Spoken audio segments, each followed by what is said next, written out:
I hit this issue today and here's the quick fix that solved it. If you've accidentally deleted files from your iCloud drive, don't worry, there's a way to recover them. Here is how you can do it step by step. Step 1. Open iCloud Drive.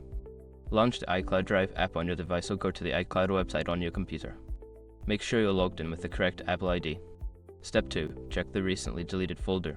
Once in iCloud Drive, look for the recently deleted folder. This is where deleted files are stored temporarily before permanent deletion. Step 3. Select the files to recover. In the recently deleted folder, browse through the files and select the ones you want to recover. You can choose multiple files if needed. Step 4. Click on Recover. After selecting the files, look for the Recover button, usually located at the bottom right of the screen. Click it to restore your files back to the main iCloud Drive. Step 5. Check your iCloud Drive. Go back to your main iCloud Drive to ensure your files have been successfully restored. If you don't see them, try refreshing the page or app. If you don't find your files in the recently deleted folder, they may be permanently deleted.